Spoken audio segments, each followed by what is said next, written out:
Hi, welcome to Colleagues Getting Coffee. My name is Annelies James, and today I'm joined by Kimberley Barber from the news. Hello. Hello, how are you? Good, thanks. Yes, thank you for joining us on this wonderful weekend. That's it. It's good. We're in a nice, quiet newsroom. No, it's very quiet. There's no news today. Yeah, well, a little bit, but everything's happening away from the actual office. I love it. Amazing. So we're going to unpick the news a bit today. We're going to think about first, like, how did you get into the news? Well, I was a travel rep. Mm-hmm. I was a ski rep in the Alps and decided I couldn't do that forever. So then started looking at courses that I could do in my mid-20s and found a media production course at Highbury College. Went and did that. One thing led to another. We looked at radio, TV, all aspects of media, and I discovered that I really liked writing. Came on work experience at the news. Came back on work experience at the news, came back again and again and again. Eventually, she's not going. Yeah. Just give her a job, man. That's it. Just kept turning up and doing work for them, doing reviews every week, writing features, doing everything I could, and then got my degree. Went and got a job in a magazine in London as an intern, and then when a job became free at the news, they rang me because I was the first on the list, and then worked my way up from just a trainee reporter all the way to business editor. And I love that you do business editor, because that is so important, like giving business a voice and reporting on stories and initiatives and things like that in the community. What do you love most about it? I really enjoy the human elements, so where you ring someone and you talk to them. I'll ask you a million questions, but find out that maybe you're a mum of 6, or you were a Marine and you've turned your life around and taken up your passion. Those human elements to the stories are really what makes me tick. And just going out and seeing all these amazing businesses that I've been to. I can be anywhere. I can be trudging around, an aggregate yard on the back of an industrial estate with a hard hat on and high vis on, or I can be at Goodwood Racecourse, being fancy and having a look at their top end hotels and all the catering elements and things. Wow. So it can be a real varied. You must be like a real font of knowledge. Yeah. Everything. You must just know everything. So I think that's the key thing about being a good journalist, is to know a little bit about a lot. So I'm not an expert in anything, but I could talk to you about, I don't know, wheelie bin cleaning companies, or laundry firms, or anything. So this is going to be a challenge now. Someone's going to come up to you and be like, "Oh, can you tell me about wheelie bins?" Yeah, that's it, exactly. But there's a lot of variety, and there's a lot of businesses in this area. In your experience, having seen firsthand a lot of businesses, what would you say you spot as like the key to success for businesses? Or are there a couple of things? I suppose it's all about having the confidence. A lot of businesses are putting themselves out there. There's some really good people on the networking circuit that know people.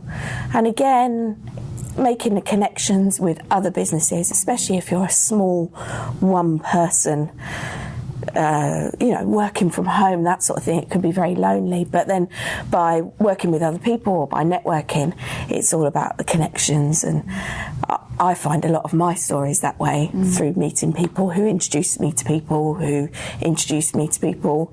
And I can see how that works on a level for start-up businesses. I think this area of Hampshire specifically is really saturated with businesses, like particularly SMEs, but it creates a real hub and a real community. So there's so many networking things to go to, and there's so much connection that you can do. But I don't know if that's particularly, I think it's quite unique to here. I don't know in other areas of business if you get that same thing, but I think it's just people work, they collaborate, and then they all sort of help each other. Maybe it's a Portsmouth thing. Quite a good community in Portsmouth. So. I love it. So, in terms of people approaching you for stories, I guess that happens all the time. Yeah. Well, I'm inundated. Yeah. Every day you're like 50,000 emails. Yeah, I would say on an average day, and this can be 7 days a week, I may be dealing with 150, 200 emails, and I'm very picky about the mailing lists that I'm on. So they're not spam emails. They're all emails from people that want to be heard or spoken to or looked at in the news. What I find surprising is I get that volume of emails and then only maybe 10, 20 phone calls. Oh, okay. So I think people are hesitant to pick up the phone. The easiest way to get anyone's attention is to call them. And the worst, I always say this to any trainee reporter that comes in, or any of the work experience students, the worst that anyone can do to you when you're on the telephone to them is to hang up or tell you to go away. And that doesn't hurt, but at least it's got their attention. So, yeah, I mean... So you prefer the personal touch, really, don't you? Yeah, I'm all for people emailing me, and I'll often say, if I'm busy and working on things and someone calls me, I say, can you pop that in an email so I don't forget about it? But because I've had that, either I know the person, I've made a bit of a connection with them, that will make it stand out more. So I feel more obliged to do something with it. So when people call you, what sort of stories are you looking for? What piques your interest? What are you going to report on? Well, again, it comes back to the human element, any of the unusual. So, for instance, I was thinking about some of the unusual stories that have worked really well over the last year with the news. And we had one, a curry house, where there were people who had moved to France and they were coming back to the curry house in Southsea and saying, I wish we could have this curry in France. So the owner of the curry house decided that he would set up a flight full of curry and fly it all out to them. It went really well. I mean, it was a big challenge for the owner of the curry house because obviously chartering a private jet full of curry is quite a big task to do from this side and there. He set it up through Solent Airfield and it worked really well. But because that's such a quirky story, everyone reported on it, starting from us to the radio to television. There was television crews waiting for the airplane. There was the story was being translated into all manner of different languages. It was obviously being reported in France. So the curry house, the ACASH, is now internationally famous from one, crazy little unusual seed of an idea, and that translates to other industries as well. I mean, we've had a pasty maker who made the hottest pasty out of the hottest chili and then dared people to come and eat it. We had one cafe down in Southsea recently whose father's French, who founded the cafe, so they did like a panini kind of in his honour or in their French traditional route, and they put snails in the inside. But that got reported in all the national newspapers, talked about on the radio, talked about on the television. It's just these really unusual things. These are all very food related, though. Yeah, that's maybe I'm hungry. But there's a lot of quirky little things. I mean, like I was saying earlier, from the mum who's juggling, 10 kids and a business, and that's unusual. Or the person who's changed their lives around. One of our winners from the Business Awards, she was a ballet dancer, and her family business came up, cleaning business, so she quit her ballet career and took over the family cleaning business, and now she's a really successful cleaning company. But it's just the unusual human elements to things, and what makes us all interesting. And that's the sort of thing that I'm looking for when people are sending me their stories. So you might send me a story about, I've just started this business, or I've just won this award, and then I'll ask you a ton of questions on the phone. I'll be asking you like, how old are you? How many children do you have? What did you do before? And you'll think, gosh, she's really nosy. Why do we need to know? Why does she need to know that I'm 54 and I live in Fratton, But these are all the kind of little breadcrumbs and little building blocks that I'm looking for to piece together a really good story that'll make people interested. I love it. So people are going to call you and they're going to be mega interesting and unusual and maybe food related. Yeah, and I have some crazy ideas. Don't be afraid to have the crazy ideas and put them out there, because some of the craziest things are, especially when you look at what a lot of our stories go in from us, and then they get picked up by a news agency, and then they go on to national newspapers, and from the national newspapers that's when they get onto talk shows and television shows and radio shows. So we are the fundamental starting point. Yeah. But for a story to get really big and famous, it has to have something a bit unusual, something interesting. I love it. So obviously you were surrounded by businesses a lot and you hear a lot of things. Are there any trends that you see emerging in business? Any specific innovations or any sectors that are really picking up? Or I mean, the high street is a big thing that we're always looking at, and people are always really interested to see, because the people that are reading our paper and reading our stories are the ones that are walking down the high street and they see all these shops or they've seen them. That's a massively changing place right now.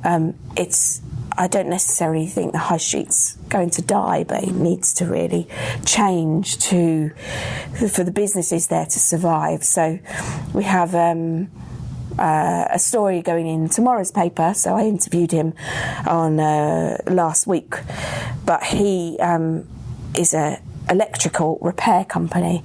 He was talking about how you can't really get that online. I mean, you can. You can, if your GHDs break, you can package them up and send them to somewhere. You don't really know where, and they might come back, and they might come back fixed, but you don't really know. Yeah. Or you can take them into this shop, see the man, get it fixed there and then, watch him do it, pay the money, and have them back for your night. To use them straight away. And they're the sort of businesses that will survive and thrive on the high street. The ones that are failing and dying are the likes of, we had You Need Us, which folded after 96 years. It's a real shame, but the things they're selling, like the fancy dress and the games, everyone just goes on Amazon now if you get invited to a fancy dress party. Yeah, it's true. So there's no real unique thing about going into that shop anymore, which is really sad. It is sad, but you can find so much. And it's funny because I went to a clothes shop recently and I thought, how weird to go into a shop that has bought in a number of sizes that you can try on, but they've got so much stock in there.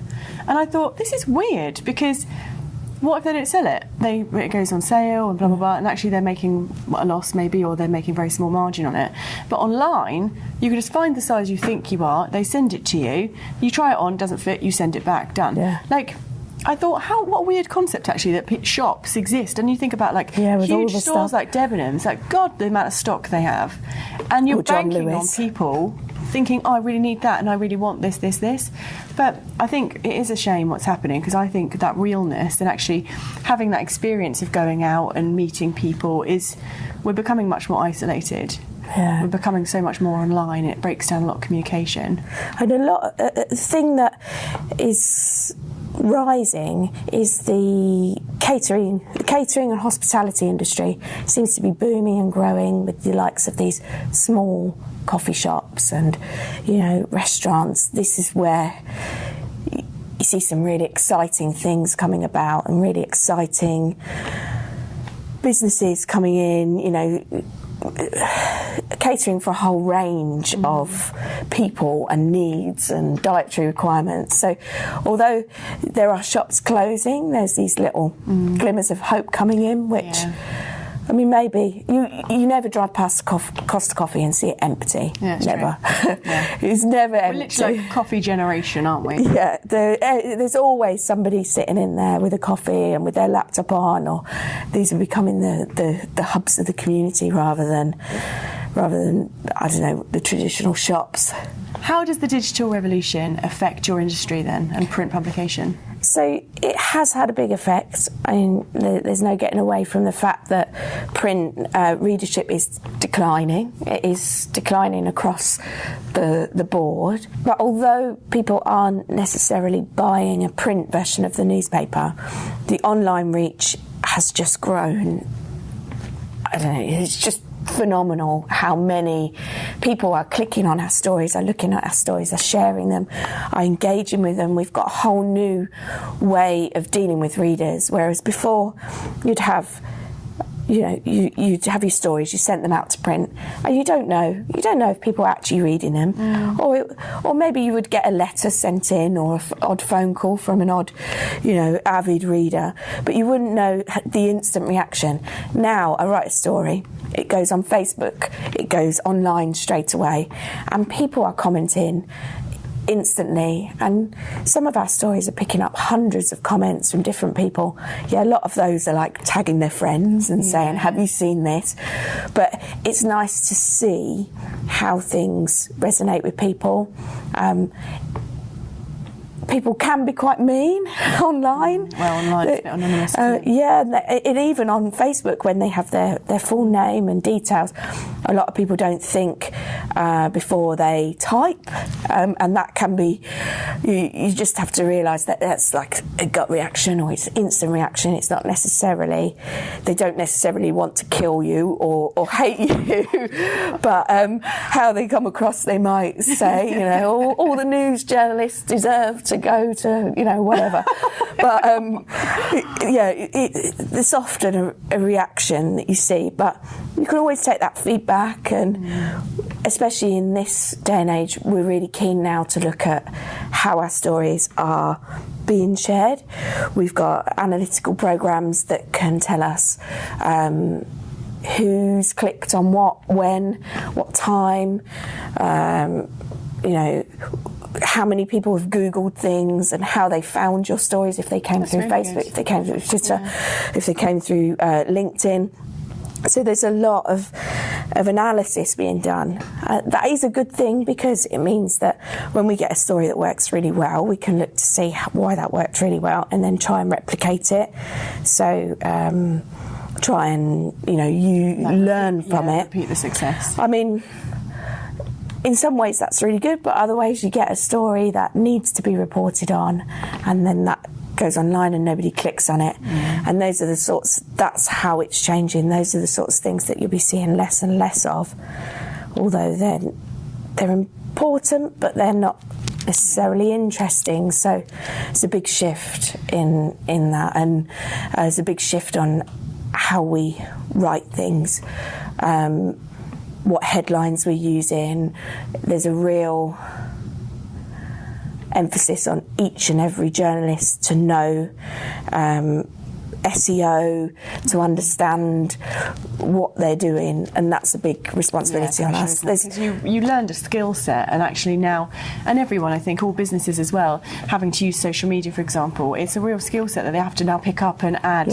But some people it's a real challenge, particularly older people who are like, what is this? How do I use this?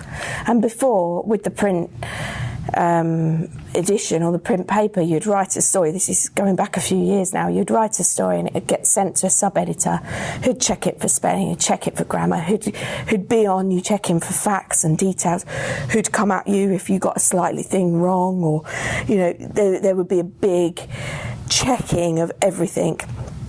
Now the responsibility is on that individual reporter to make sure they get everything right first time. So pressure, isn't it? There's a lot of pressure. People don't, and readers don't really understand that before, 10 years ago, a story was going into the paper. It was being created by a journalist. It was being checked by a sub-editor. It was being changed by another sub-editor. It was being checked again before it went in the paper. It was being checked when it come, to print. So there was a lot of checking and a lot of experienced people with their eyes over that. Now, well, you have to be it goes so straight. instant, Yeah, and it's so quick. And you're open to that criticism potentially online then as well. And even though I write thousands of words a day, probably millions a year, I do sometimes miss an apostrophe. Or dreaded apostrophe. Or if you're typing really quick, I maybe use the wrong there instead of there, and then people jump on that really quickly, and you get a lot of... Well, the other thing I was going to say, I wonder how you cope with the fact that everyone is a reporter. Everyone's got social media. They're like, photo, post it. How do you cope with that if you're like a news reporter and you're thinking a story, but you've picked it up from maybe someone's social media post, like how does that work now? So there's a lot of that goes on. People post things on Facebook, and then I will see it on Facebook, or someone will send it to me and say, hey, have you seen this? I think the difference between having a quality news outlet is the fact that I'll take that information, I will think about it, I will not necessarily believe it 100%, but I'll try and get to the bottom of the story. I'll try and, fact check it, go to the source, find out the extra things. And again, like I was saying, find out the details. It's easy to post a thing saying, this shop is shutting down. How do you know that? Have you just walked past and seen something? Or, is that the truth? So you need to go back to the owner. The why and the how and the what, and I know those things, but people are just like, snap, done. And then it's like fact. And this is where sort of fake news stuff comes from, doesn't it? Exactly. And there is a lot of that going around with chat and talk about different businesses that are, they're in trouble, there's this, or they're doing this, or they're pulling out, or they've stopped making that, or this has happened. But it's about taking a step back, taking that post and going to the source and finding. I have a good example actually is someone posted the other day about a brewery, a local well-known brewery that has stopped brewing, and they sent me a little thing saying this brewery has ceased, has stopped.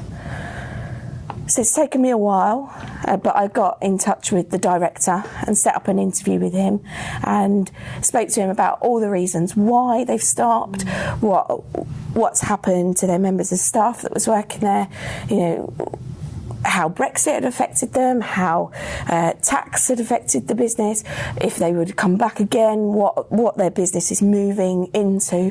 And it's not a bad story because they're moving into a different aspect of business. But if I'd have just taken that one little line saying that it stopped, it doesn't give readers the full... Well, you want the quantity, don't you? You want the detail and that stuff that brings the story to life. That's it, exactly. It's fascinating to find out what's going on behind the doors here. I love it. Yeah, there's a lot going on. Yeah, madness.